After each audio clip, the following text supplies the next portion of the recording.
So welcome to the Philippines Evangelical Theological Seminary, an online seminary to cater pastors, even lay people, comfortably using your gadgets like your Android phone, your tablet, or your laptop or personal computer.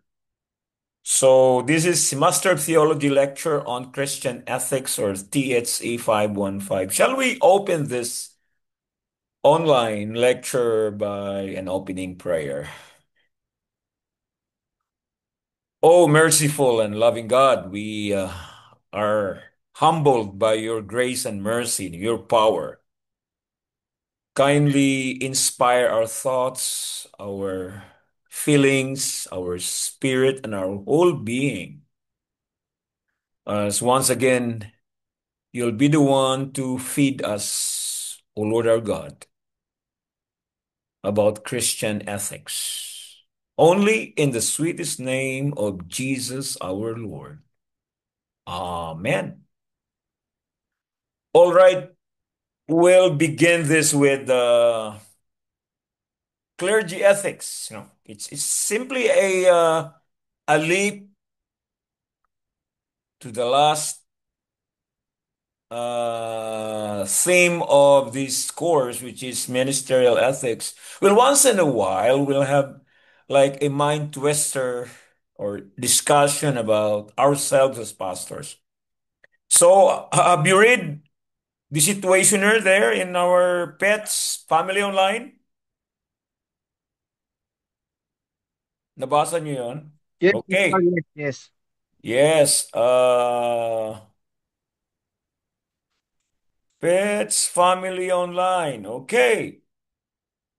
What will you do when I say you do, you apply Christian ethics, all right? Just a mind twister. Just we have no sources at this point in time, okay? It's just a mind twister. Whatever comes to your mind, you're gonna share it. There's nothing wrong. I mean, there's no mistake. If you do or applying Christian ethics, if you notice three families, that's quite a number, three families who join your Sunday worship, and these three families are not your members, and you find out that they are members from a big alliance church in town, okay? They told you they are in conflict with their pastor, and they decided to look for another church. So they might be browsing somewhere and heard about your church. So what will you do? That's the question. First and foremost, what's your reaction? Or maybe you are jubilated because you have many people attending your Sunday worship who are new faces. So I'm not telling you to do something while you are preaching. Now, of course, you will do something after the worship. Okay, anything goes.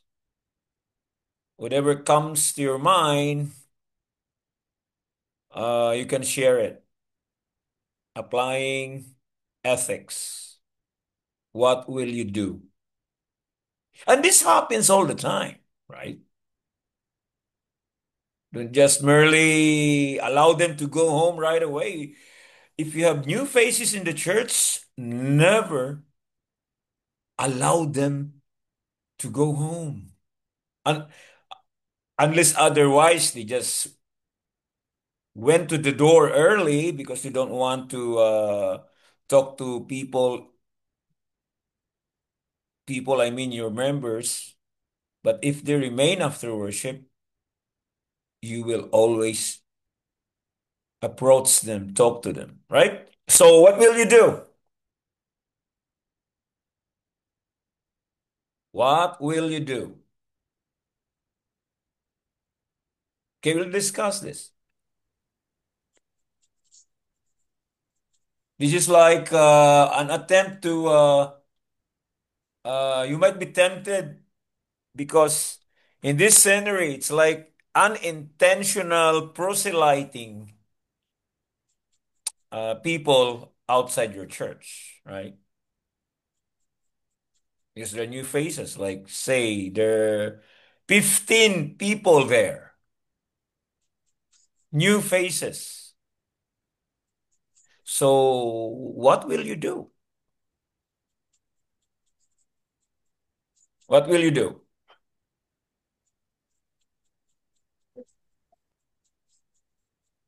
There are steps though. So what is the first step that you'll do? And then we'll discuss afterwards or the succeeding steps. We're talking now of ministerial ethics or clergy ethics.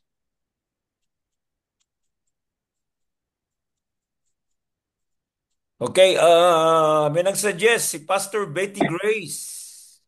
You can talk in Cebuano. I don't care. Pastor Betty Grace, Yes, sa maayong imong gabi. himuon kung naay butang nato 15 ka tawo mga bag-ong naong nag-attend sa imong Sunday worship Yes.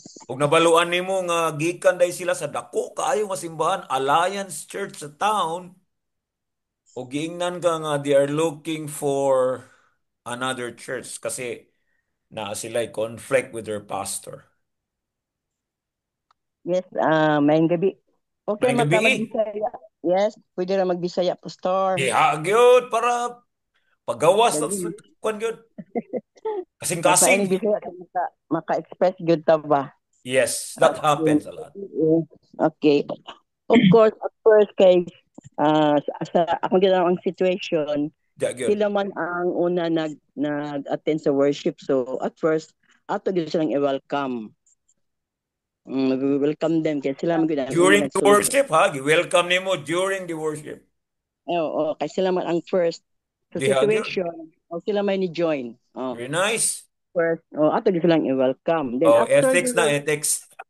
yes, after the divine worship, we will ako sang istoryahon, I will listen to them. Diha gyud. I-ask sila at sa nga church, then kung nag-open sila nga na problema, I will give time nga ato sang pamatiin unsay problema. Mm. Then as the protocol, ang dunam gyud mga protocol as the local Diha gyud. pastor. You mentioned a very important term in Christian ethics and that is protocol. Yes, pastor. Naam gyud mga protocol. I will talk first sa pastor kung asa sila gikan. Hmm. Kana pastor then i-confirm sa gyud nato. Of course, we will pray before ta mo move kay let God mo'y mulihok gyud sa matag usa kanato pastor. Wow, wow. Short lang pastor. God bless. Mga bright ni nga to mga estudyante di ayo, mga MDiv students gyud ni. God's Wala pa grace na ganit na ko nato pastor. ang mga principles in clergy ethics pero nanay Yes, kuan ba lahira gyud ang kuan no lahira gyud ang pastor nga butang na lang nato na bag-o sa Ginoo. Naagyo ethics God's grace pastor. God's grace. So, any reaction? First step to ha? That's the first step. Because there are certain steps to follow na para maging ano tayo, para maging ethical ang ating approach. Para hindi ta maalaan yun nga we are taking advantage of the situation. Yes, kana jud.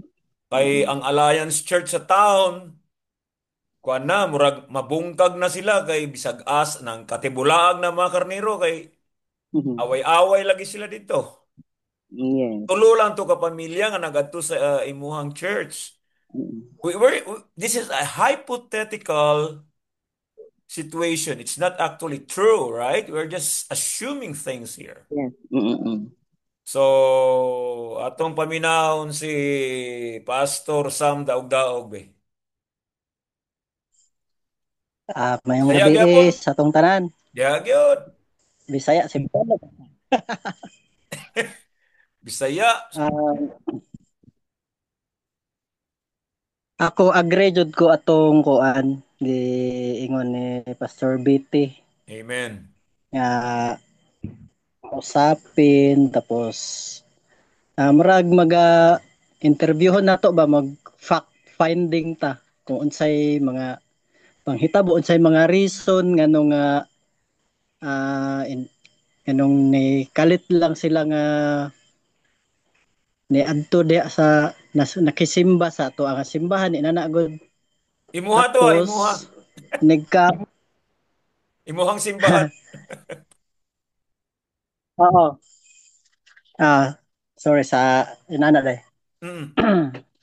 so nagkahuman sa simba mo to siya nga ah, mo to dapat jud buhaton tapos after ana kung makasulti na sila sa ilahang nga kuan ilahang nga side kung unsa ang mga reason pwede pod nato istoryahon ang ilahang nga pastor or need yun nato nga i-meet up pod ang ilahang nga pastor para makuha pod nato kung unsa pod ang Right, right. ikasulti sa pastor kay sama ra gud na siya sa kuan kanang halimbawa lang ah, ako ug ikaw managsilingan tapos pareho ta nga naay mga binuhi nga hayop kay kita mga kuan man ta mga pastol Mm. natay mga karne nga ginaatiman halimbawa managsilingan nay kanya-kanya nga mga binuhi nga mga hayop mga manok inana tapos once nga ang imuha nga isa ka manok wa na nimo makita sa imuha nga kuan imuha nga palibot kay tuwa na dahil dito sa pikas sa isa sa imong silingan ni ipon or vice versa ang imuhang silingan ang iyang manok na adto sa imuha anang ang atong buhaton na ang ikaw or ako moadto gid sa silingan nga tag-iya pod ato nga manok para mag-istoryahan nay kung unsa man kuhaon ba to niya nga manok para mo balik sa iyaha or ikaw mismo ang imong manok na adto sa iyaha imo pong kuhaon inana sabot-sabot ba sa duha ka pastor kung ang membro niya moadto sa ako nga Yeah, good. simbahan o ang Nice. ako ang Nice membro analogy. moadto Nice sa metaphor.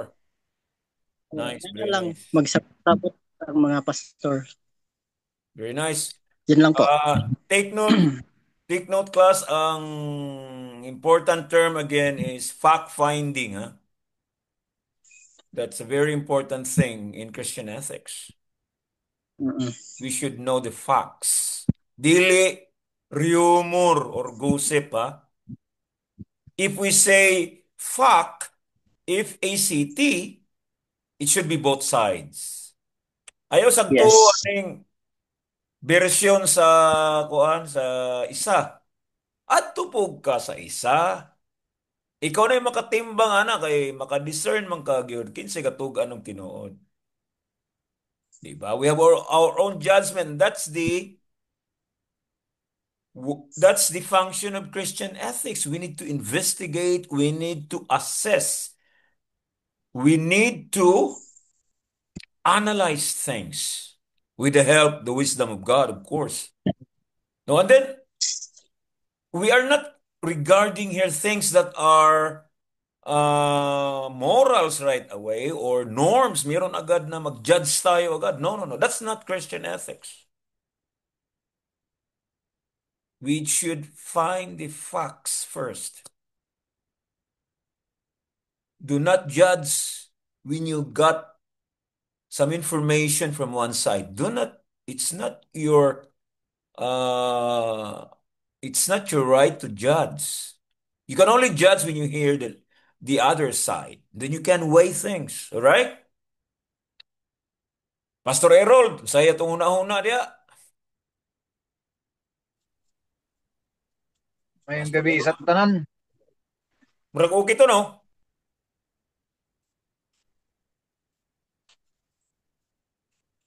Mayong gabi sa May tanan. gabi sa tanan. Para sa ako, Pastor, na-mention naman nilang isa ka protocol nga Lagi. istoryahon ng pastor. So, ang isa po na ka-move is, siyempre, dili sa nato sila ingon nga babagan or kwan, no, kanang pahawaon jud kay sila may ni adto jud sa atong simbahan. Diha, gyud. So, Walay nang atong isa imbita ka pa ya sila, ha?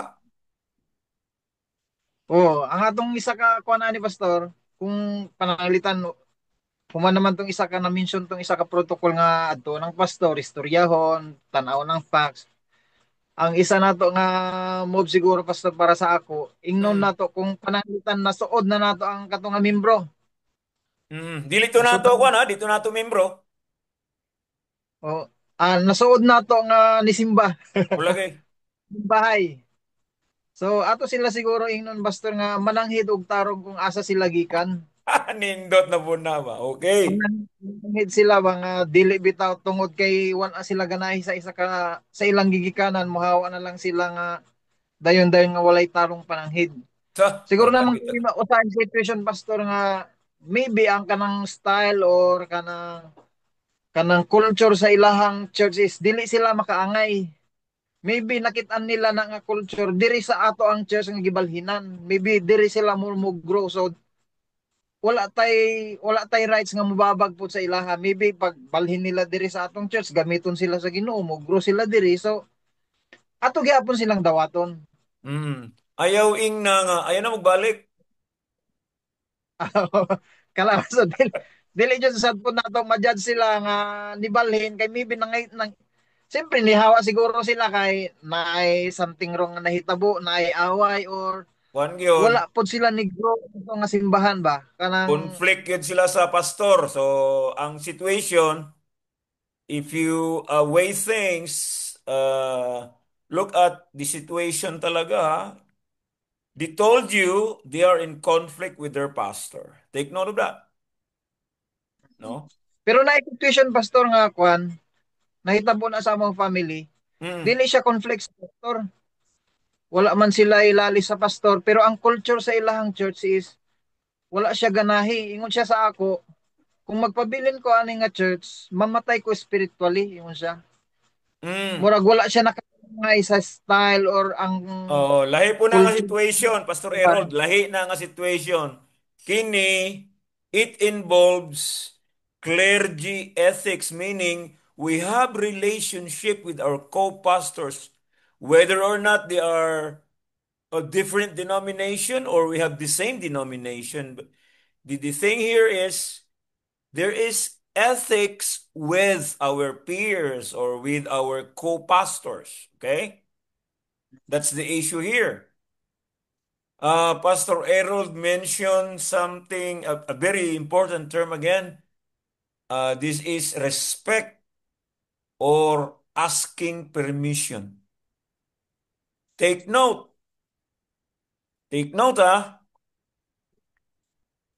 Pastor Betty Grace mentioned of a very important term in ethics, protocol. Protocol. Protocol involves respect as well. It involves permission, no? Uh, Pastor Sam mentioned about fact finding. Discover for the facts because you got no idea what's going on. All right? You should take the benefit of the doubt because you are innocent. You have no right to judge right away. You need to have to discover the facts of the case. All right. Number three, yes, this is getting respect to your co-pastor is very, very essential, vital to avoid relationship conflict with your co-pastor. We don't want that to happen. As a matter of fact, one of the basic ministerial ethics is to never criticize your co-pastor. Huwag ka na lang magsalita. Kahit sinabi nila mas magaling kang magsermon, never, ever. Baka sabihin mo, hindi kasi nag-imdib yan eh. Ako nag-imdib. You are going against an ethical code. Kasi isa yun na ano talaga. Never, never go against ito. Never publicly criticize or belittle a fellow minister, whether or not he or she is your fellow pastor of the same denomination. Okay? You should seek to bless other pastors. Ang nangyayari kasi, magkasama tayo sa ating denominasyon, nagsisiraan tayo. Dito mo makikita kung talagang transform talaga ang isang minister of the Lord. Okay? Never, kahit you gather information from the members that join your church, Sunday worship, I should say, but never comment. Just ask clarification. Tika, ma'am, ano na gani yung sabi mo na, paki-specify lang yung conflict, ma'am. Ganito yon sabi naman. Halimbawa lang ito, siya kasi nung nagsimula na, bago kasi siyang pastor namin, nung nagsimula na siya, ako 20 years na kasi ako na treasurer, tinanggal niya ako na treasurer. Pero ang nangyari naman, hindi naman talaga na tinanggal, kundi natalo ako sa election. Ganon sinabi niya, okay? So nasaktan ang loob niya na 20 years as treasurer, nung naupo na yung bagong pastor sa alliance, hindi na siya nanalo as treasurer. Gusto niya siguro perennial treasurer. Ganon, di ba? But have the gift of discernment. You always pray for discernment. That's a gift from the Holy Spirit. Huwag tayong maging yung imprudent. Nakala mo wala ang Holy Spirit sa atin. No. We should have the gift of discernment. Alam mo sa pananalita ng isang tao kung siya ay culprit, kung siya ay defensive, siya ay naggo-gossip o nagsasabi talaga ng totoo. Pakinggan muna natin si Pastor Dads. Pastor Dads, we can now go to other steps Yes, after Doc. Ganon. Sunod na steps Magandang gabi. or For me, Doc, dagdagan. in our situation kasi karon, we have kung naman God ka ng fellowship with other churches. Mm-mm. So, as Ormoc, may have OSEMA, Ormoc Evangelical Ministerial Exactly, very good. Association. So means, if the members of their church came to my church, yes, I agree, protocol, ikaduha, I will not accept them as member katungod kay nang luod na sila pastor. They need Very nice. healing, so maybe they are, after the time na when they are healed, they will go back again to the church kay where they are belong. So, as ministerial protocol and ministerial ethics, dili gid nako sila welcome as member. Kay dito man nila membership sa big church. So, ang trouble sila dito, they can heal a process. After the process, they will go back again. Then I will tell to the pastor, ang imong membro na sa simbahan. Kay, we say something like this. Okay, I think they need counseling with your presence or with your the team sa inyong board of deacon o board of ano ba yan, sa committee nila o council nila o kaya with regard with that. Staff Pastor Paris Relations Committee. Prepare in our, yes, Doc, in our sa UMC Disciples, sa UMC Book of Discipline, naka-state man God, when the members came mo to sa laing denominations, natong ginatawag naton nga SPPR, then counseling, the same time the action with the church council. So, ang sabay reason nga nung nigawas sila sa church, ang say reason nga nung gusto na nila sa church. So may mga formal na nga win-to-win solution. So kung dito nila nakita, we give them certificate na they are transferred out. Right, that's right. Okay. So mo to siya dok ako pagkasabot. Para sa ako dili na ko siya i-accept as member dayon as soon as nga nag-visit sila or gusto nila looking for the church. I think they need healing for that process manggod. Exactly. So para dili pod mabungkag ang associations nga ginapilan nato, That's always inform right. nga oy imong membro na ako dito. So mo to siya That's dok the akong idea. that's the very purpose of having a ministerial fellowship, no? Lalo sa mga evangelical pastors, no? Para meron tayong covenant as evangelical pastors, ano ka man, Foursquare, Assembly of God, Church of God, Church of Christ, Victory Chapel, United Methodist Church, United Church of Christ, Kamakop, Jesus is Lord, all right? In a ministerial association or fellowship for that matter, we should have a code of ethics that's our covenant, and we will respect whatever that code of ethics is. I-respect natin yun. And one of the code of ethics, no? Ayan, nakakaano talaga sa sa Association of Evangelical Pastors, ano? Yung never entice, never encourage, never attract people na maging membro sa church mo. Okay lang yung mag-worship. Do not deprive them of the worship. Kung babalik pa rin sila, okay lang yon. Pero you need to get in touch with your co-pastor. Okay, that's a very important thing. You need to contact yung ginamit dito meaning sa akin, wag lang siguro, mas maganda talaga puntahan mo, no?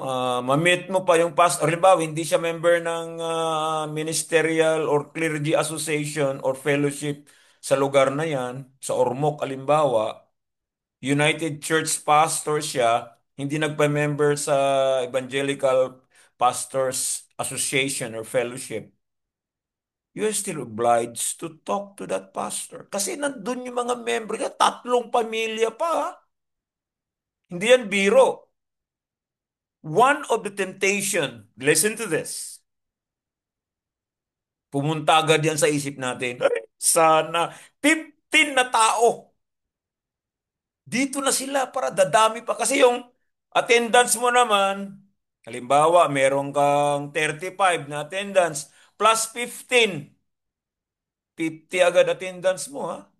Pero hindi yan ang numbers.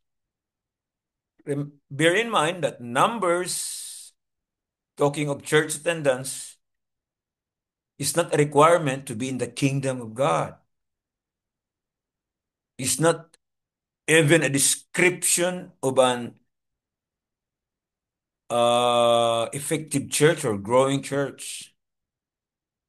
What we're emphasizing here is we have a clergy ethics, we have a ministerial ethics that deserve to be respected. Wag muna yun, alisin muna natin yung temptation na sana balik sila ulit dito. No? Tuloy, nagbabrowse siguro sila. Maganda bang fellowship? Observant yan sila eh. Pag walang kumausap sa kanila, pastor lang yung kumausap, they will never ever go back again. So kailangan din natin talaga sa church natin yung welcoming spirit. And we should define what is welcoming spirit. It's not only the pastor who are talking to them. No? Merong isang pamilya, biglang hindi mo sila kilala. Tiningnan lang mula ulo hanggang paa. Hindi na ulit babalik yun. Sigurado. Karamihan ng Methodist churches since I was a kid, hindi welcoming. pastor lang nagwe-welcome o kaya yung ano yung secretary ng council or yung chairperson ng council or your lily, yun lang. It should be the whole household of faith. Okay? Kung sino pa yung minsan bisita, siya para yung feeling na para siya pang may-ari ng simbahan. Yung mga nagsisimba sila, yung feeling nila, bisita pa rin sila eh. Dahil hindi sila makapag-welcome. They feel they feel like they're still spectators of the church. Mere audience. Remember that the real audience of the church worship is God. Siya yung Siya yung nagwawat sa atin, siya yung audience. Participants tayo sa church sa Sunday worship. Ang feeling karamihan ng member natin, spectator, observer. Kung ilan ng taon niya nagsisimba dyan, ganun pa rin ang kanyang ano eh. Kaya ayaw niya mag-welcome ng bagong mukha dahil hindi niya way of life. Okay? So ganito yan. Siyempre, ang unang reaction mo, may bago. It's just a practice, common practice to welcome people who are new or first time worshipers, okay?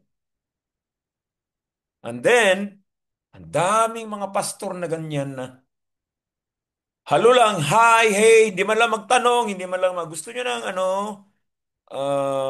punta muna tayo sa office, magmerienda muna tayo after worship. I want to talk to you, ganun. Kailangan kayo mag-usap. And then, ipaalam mo talaga na you will contact their pastor. You will talk to their pastor. Kailangan ipaalam mo sa kanila.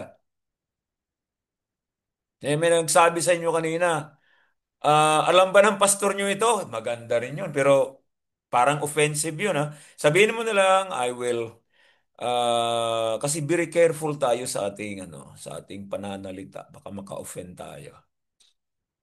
Pag nagsalita na sila,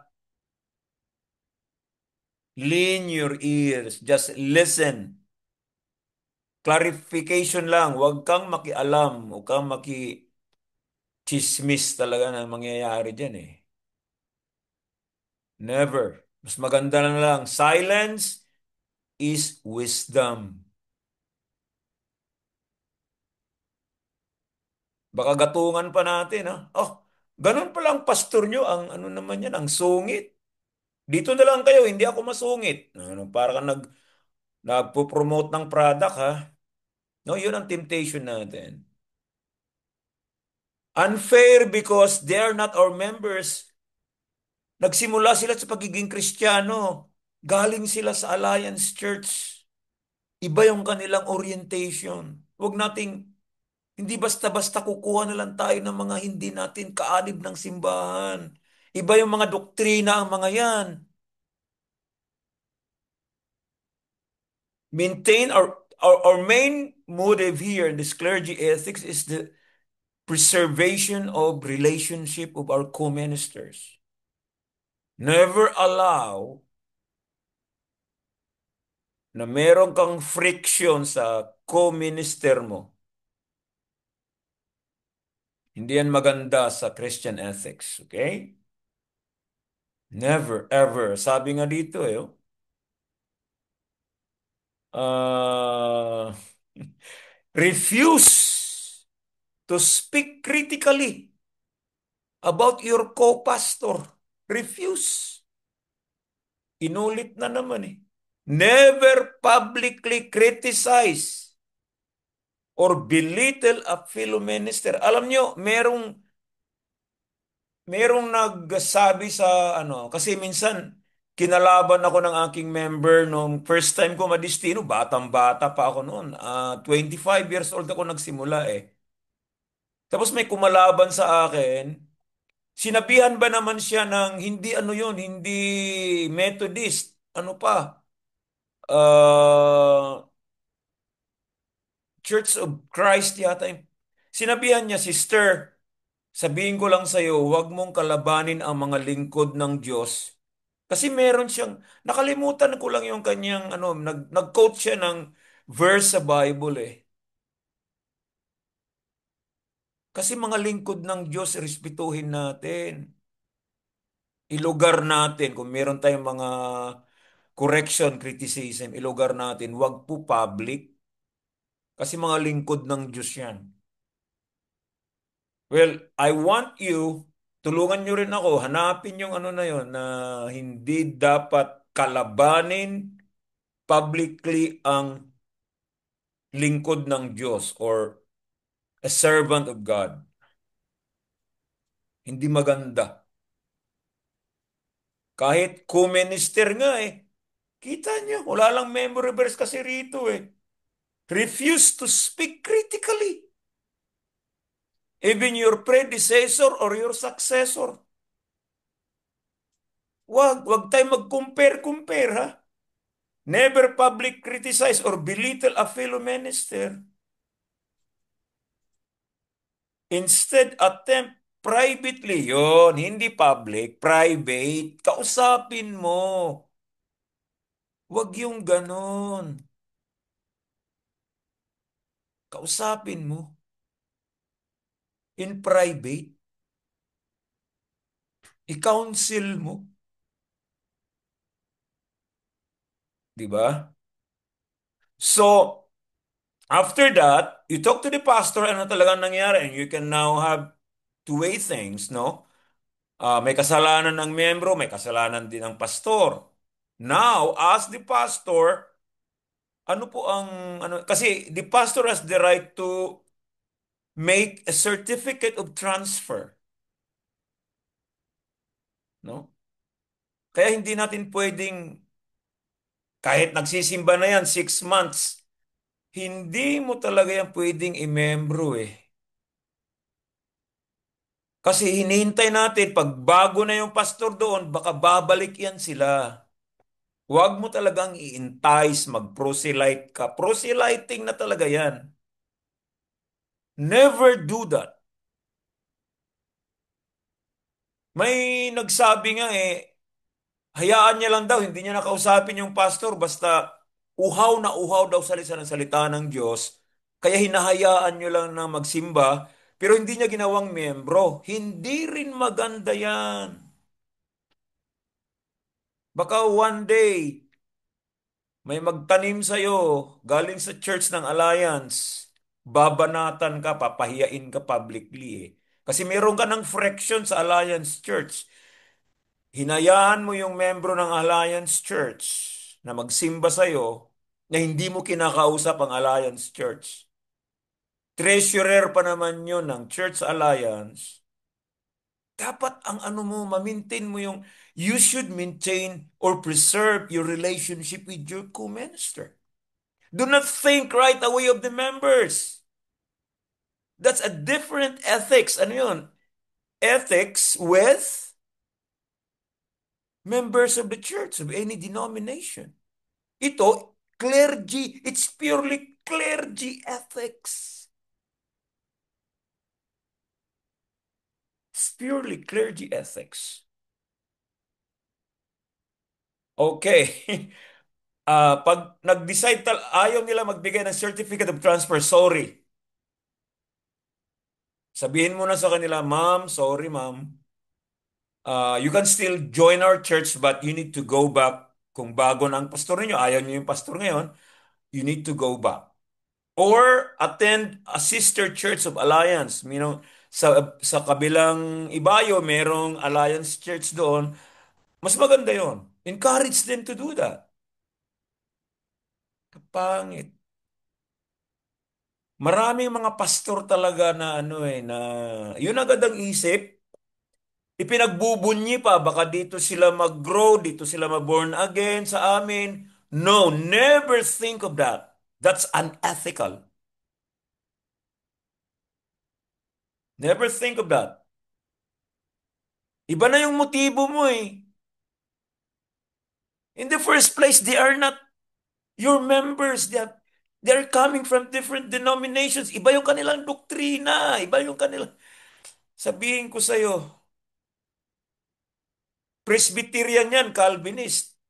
Once saved, always saved yan. Nako, patay ka. Baka magdebate kayo sa Sunday school.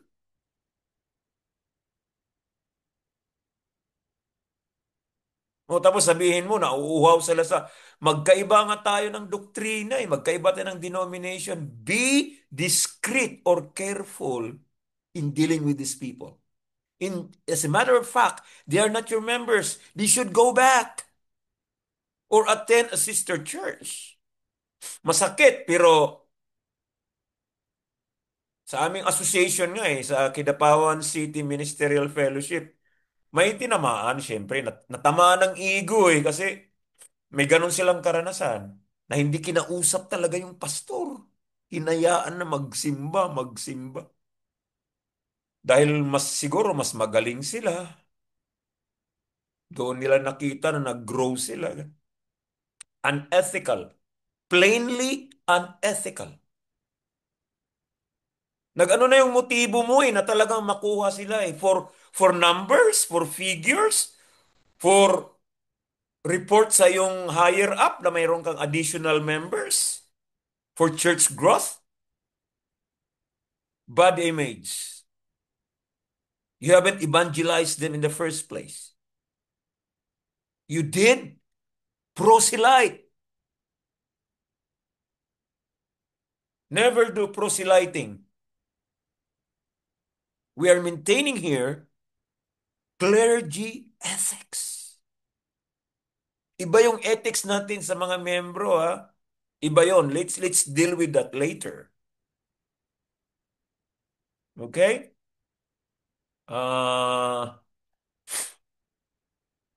Let me, otherwise, kung meron kayong questions pa.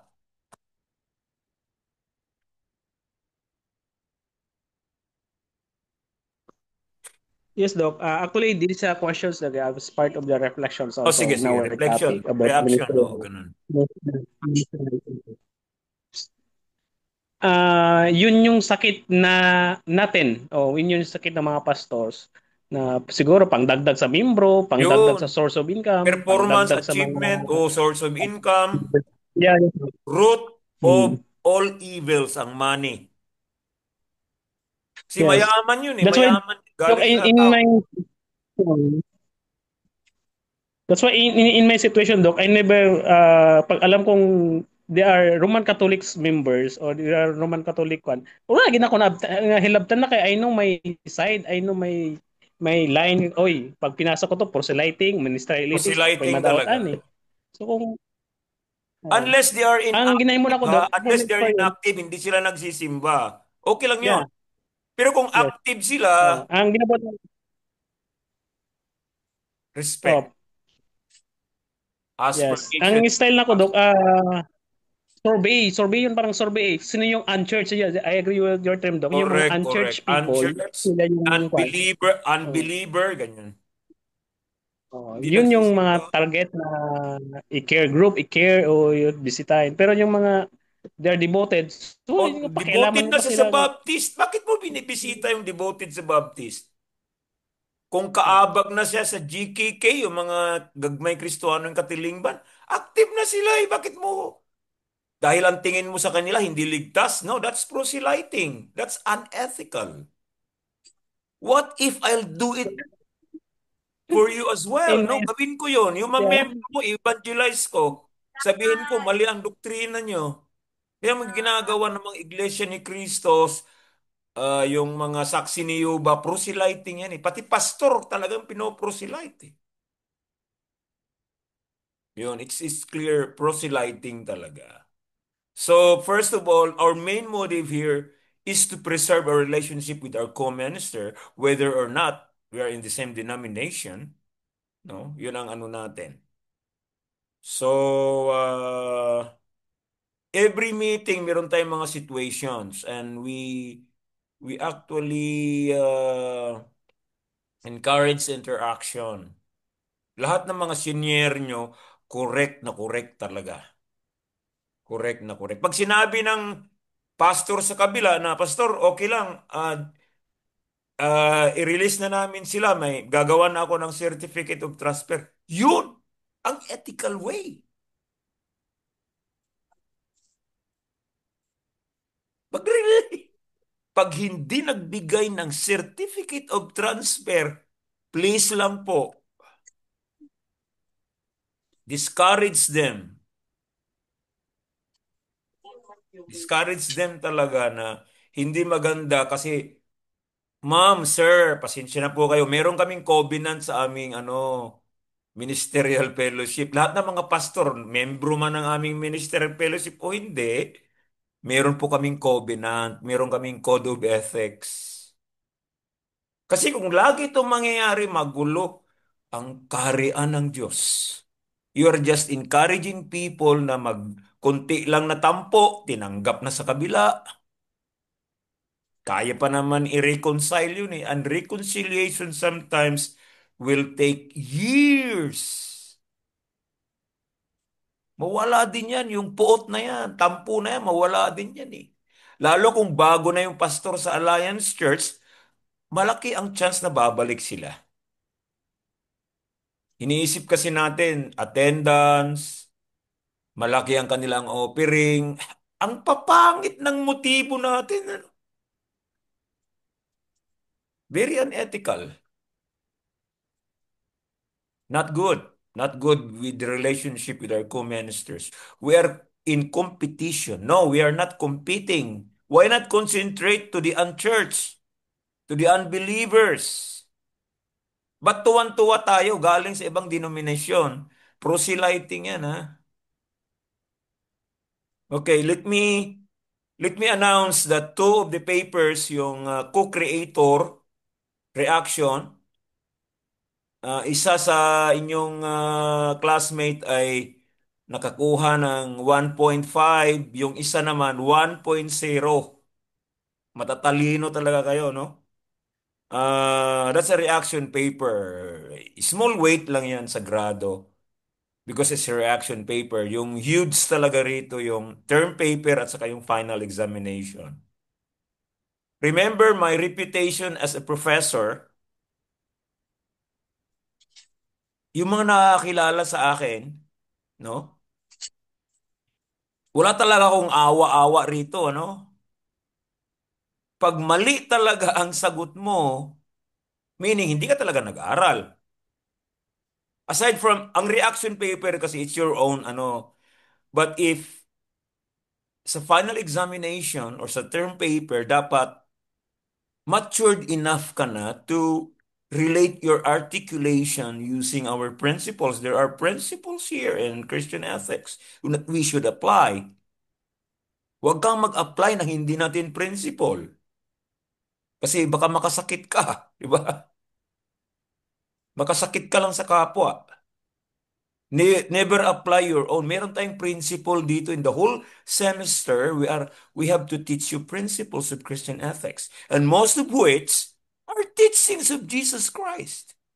Moral teach. Kaya nga sinabi, Christian ethics. We need the whole Bible. So, every meeting, kailangan natin ng Bible. Okay? Kailangan natin ng Bible. Every meeting yan. English ang kailangan po natin. English. Pakibukas daw ang 1 Corinthians 3:9. Pakibukas kindly open it sa first letter of Paul to the Corinthians, chapter 3, verse 9.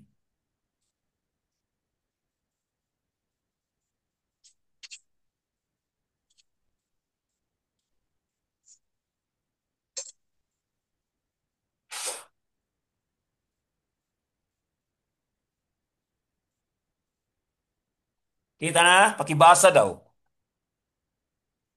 1 Corinthians 3:9.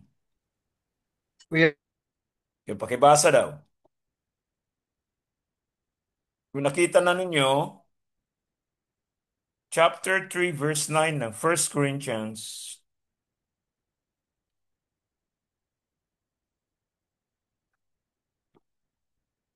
Kibasa daw.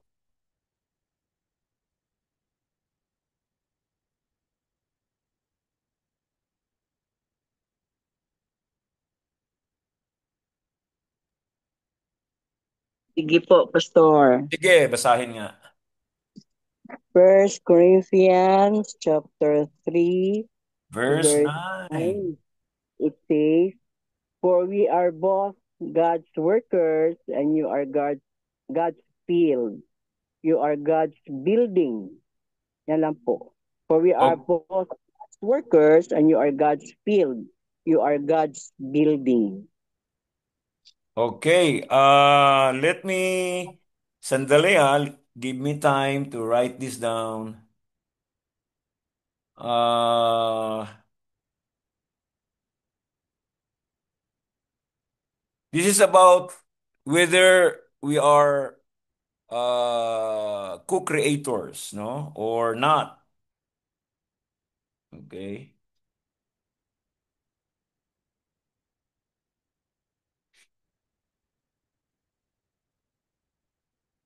Dalawang nag-submit and they got the correct answer. All right. So, yung isa cum laude, yung isa naman summa cum laude.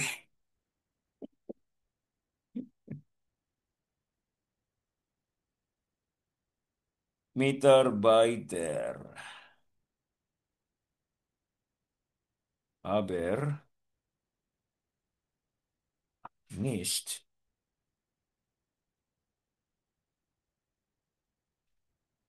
konkreto.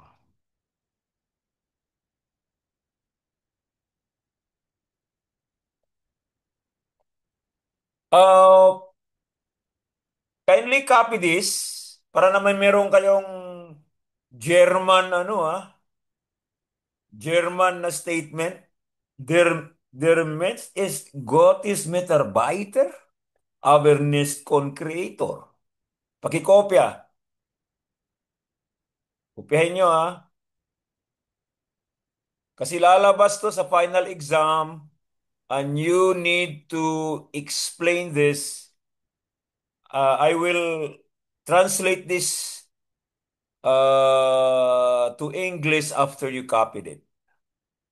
Pero ito yung isusulat ko sa final exam at i-explain nyo ang ibig sabihin bakit ganito. Based on 1 Corinthians 3:9.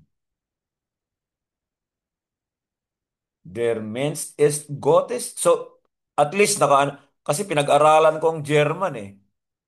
Dahil kay Martin Luther, I studied Martin Luther's Ethics of Creation. Kaya dahil kay Martin Luther, turo niya to eh. Siya ang author, siya ang nitong quotation na to, siya ang nagsabi. Kasi German siya eh. Der Mensch ist Gottes Mitarbeiter, aber nicht Konkretor.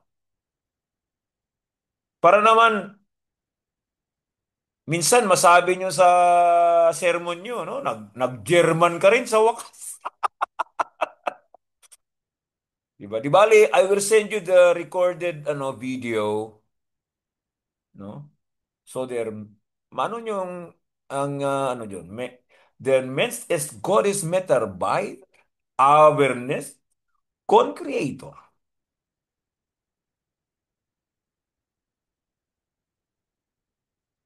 Sa English nito, no?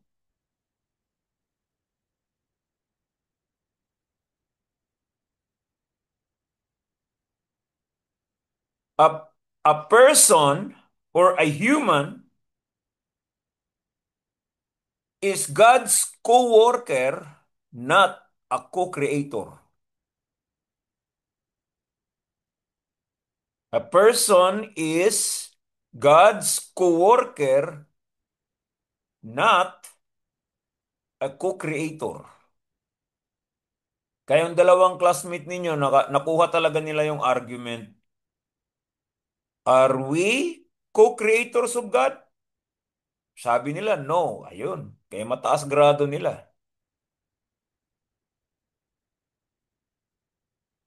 Hindi ko pa nga tinuro ito eh. Ngayon ko lang ituro eh, di ba?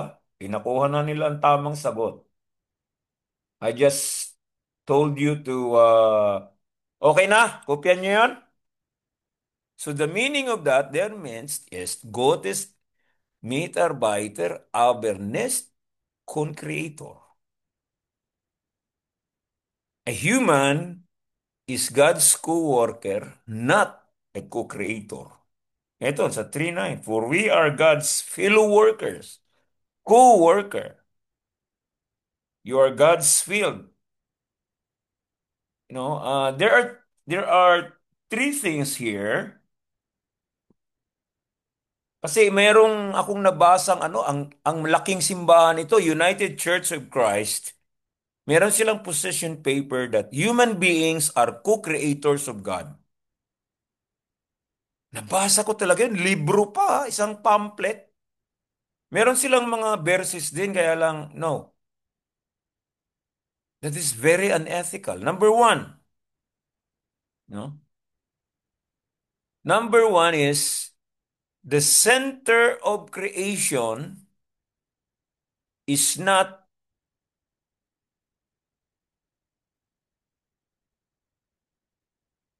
human beings. The center of creation is not human beings.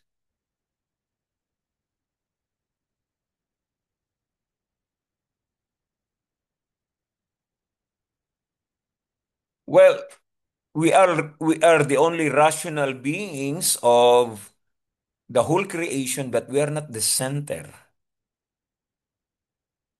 No?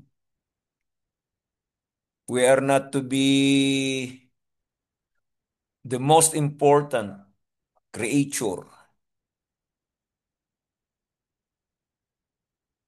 We should be in level with other creatures. Why? Because if we are above other creatures, we look at them as our benefits.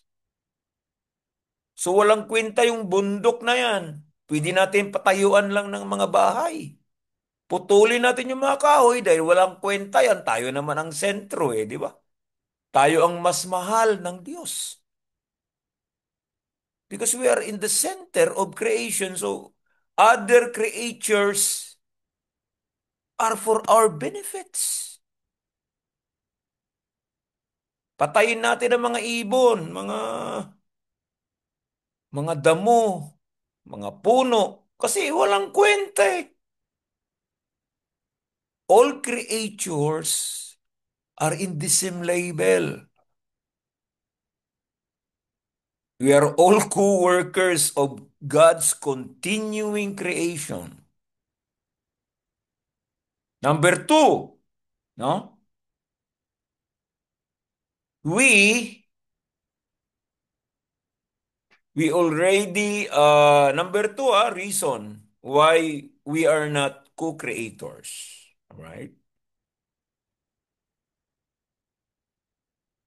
We relinquish our being creator. Kasi co-creator na tayo. We want to be like God, like Adam and Eve. When they heard from the serpent that they will be like God.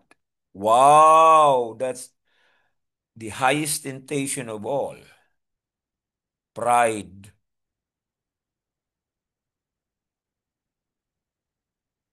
We already relinquish or give away our being creator because we are already co-creator of God. Kapantay na gusto natin talaga kapantay ang Diyos because gamitin pa natin we are created in God's image. Creatio. Imago Dei. No, that's not true. That's not the real interpretation of that. That's the character of God. God was talking of His character, His qualities, not being, His being a creator. No. If we are created in God's image, it's the character, it's the quality of God that will give us abundant life, that will give us meaningful life, that will give us contentment here on earth.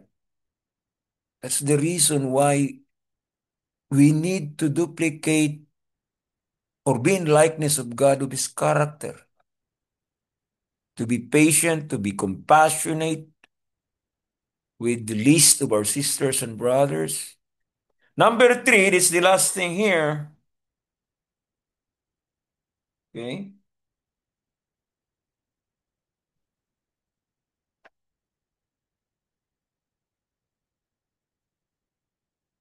Number 3, I can find it at this point. Okay. Simple lang naman eh. We are co-workers of God in the continuing creation. Creation has not been stopped or ended. Creation is a continuous work of God until now. Sa isang reaction paper, sabi niya, yes, we can create, we can invent. We are creating or we are inventing things that are not our raw materials. It's already created. Raw materials are creature.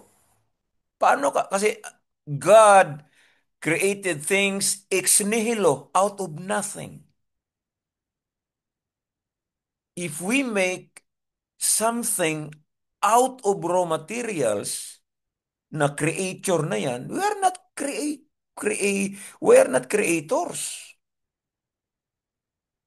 We are co-workers of God. We are cooperating. Isa yon, co-worker or cooperator of God. We cooperate with God. We participate, but not creatorship, right? We cannot create.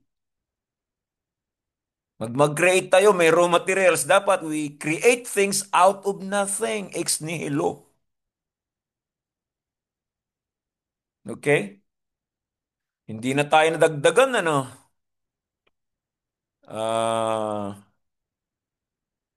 So you can actually, well, this is the end of the lecture. Next meeting, we will deal on, hindi pa pala ako,